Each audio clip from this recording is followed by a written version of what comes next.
Guadalupe Urrutia, alumna de la materia Ciudadanía y Desarrollo Sustentable. Les hablaré un poco de los temas que vimos durante este cuatrimestre y lo aprendido.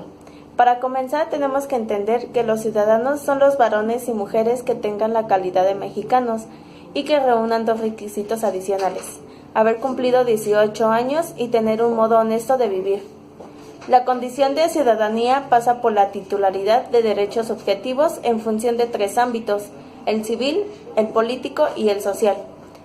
Entendemos por ciudadanía un tipo de igualdad básica asociada al concepto de pertenencia a una comunidad, que en términos modernos es equivalente a los derechos y obligaciones de los que todos los individuos están dotados en virtud de su pertenencia en un Estado nacional.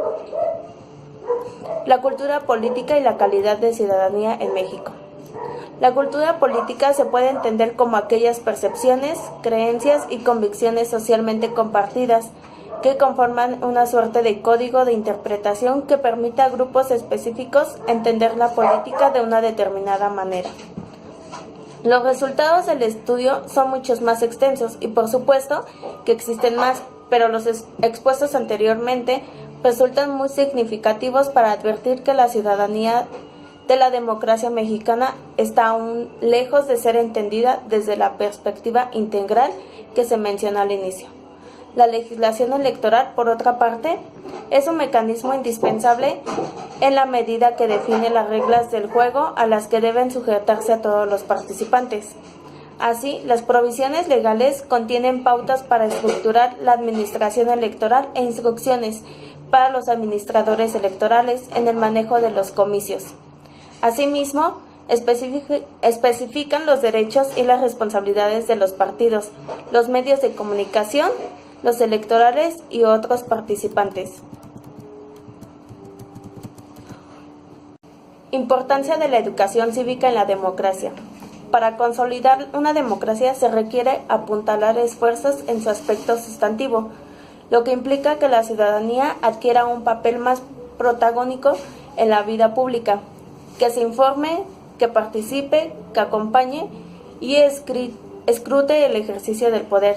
Y no solo eso, sino que se apropie de conocimientos y desarrolle habilidades que le permitan establecer nuevas formas de interacción.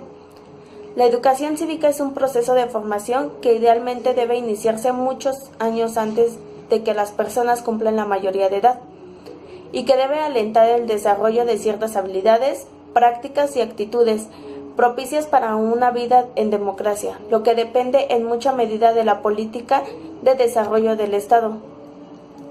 La participación ciudadana de los y las ciudadanas en la vida pública es una acción relevante en las sociedades democráticas, no solo porque mediante esa actividad las y los ciudadanos pueden incidir en la formación del poder político mediante la vía electoral e influir en el diseño e implementación de las políticas públicas del país, sino porque la ausencia de la ciudadanía en el espacio público debilita el régimen democrático.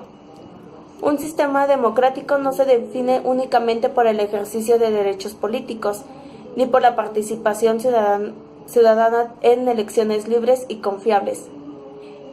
El voto es el mecanismo menos costoso para canalizar las demandas de las y los ciudadanos en la conformación de gobiernos y la toma de decisiones en los asuntos de carácter público. Ética profesional y compromiso ciudadano. El ciudadano es el hombre que convive en la ciudad. El ser humano tiene conciencia de sí mismo y por tanto puede tomar conciencia que existe este dominio racional. Permite que el hombre adquiera la calidad de persona, que en el derecho civil es un sujeto que es capaz de ejercer derechos y cumplir obligaciones. Esta persona posee ciertos atributos que lo diferencian de los otros seres humanos, definiendo así su relación con la familia y con sus semejantes y de su propia persona, respecto de los bienes que tiene en posesión o que son de su propiedad. La ética profesional. Los trabajadores profesionales contribuyen al desarrollo de los seres humanos por medio de su aceptación de los siguientes principios básicos. 1. Todo ser humano posee un valor único, lo que justifica la consideración moral hacia cada persona. 2. Cada individuo tiene derecho a la autorrealización, hasta donde no interfiera con el mismo derecho de los demás y tiene la obligación de contribuir al bienestar de la sociedad. 3. Cada sociedad, independientemente de su organización, debe funcionar de manera que proporcione los máximos beneficios a todos sus miembros. 4. Los trabajadores profesionales tienen un compromiso con los principios de la justicia social. 5. Los trabajadores profesionales tienen la responsabilidad de dedicar sus conocimientos y técnicas de forma objetiva y disciplinada, ayudar a los individuos, grupos, comunidades y sociedades en su desarrollo y en la resolución de conflictos personales y sociales y consecuencias. Los trabajadores profesionales deberán proporcionar la mejor atención posible a todos aquellos que soliciten su ayuda y asesoramiento sin discriminaciones injustas basadas en diferencias de género, edad, discapacidad, color, clase social, raza, religión, lengua, creencias políticas o inclinación sexual.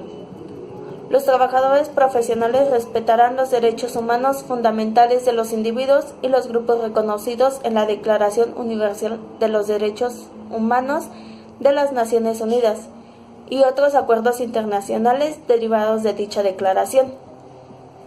Los trabajadores profesionales tienen en cuenta los principios de derecho a la intimidad, confidencialidad y uso responsable de la información en su trabajo profesional. Los trabajadores sociales respetan la confidencialidad justificada, aun en los casos en que la legislación de su país esté en conflicto con este derecho. Los trabajadores profesionales deben trabajar en estrecha colaboración con los clientes y usuarios y en interés de los mismos, pero prestando el debido respeto a los intereses de las demás personas involucradas.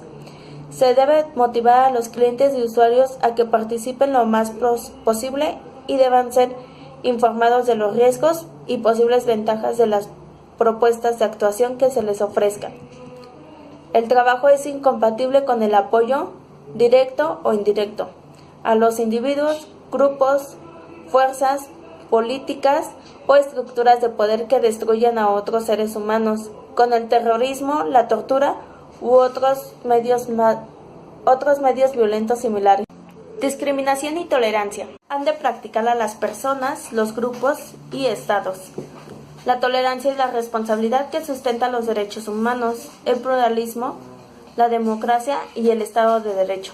Supone el rechazo del dogmatismo y del absolutismo y afirma las normas establecidas por los instrumentos internacionales relativos a los derechos humanos. Por último, las empresas socialmente responsables. El distintivo SR es un reconocimiento otorgado anualmente en México por el Centro Mexicano de la Filantropía. Dicho distintivo no solo agrega valor a la marca y rentabilidad, sino que acredita a las empresas ante sus empleados, inversionistas, clientes, autoridades y sociedad en general como una organización comprometida, voluntaria y públicamente con una gestión socialmente responsable como parte de su cultura y estrategia de negocio. El distintivo ESR no es un compromiso de una sola vez, sino que debe reprenderse año con año para mantener vigente la cultura de la responsabilidad social.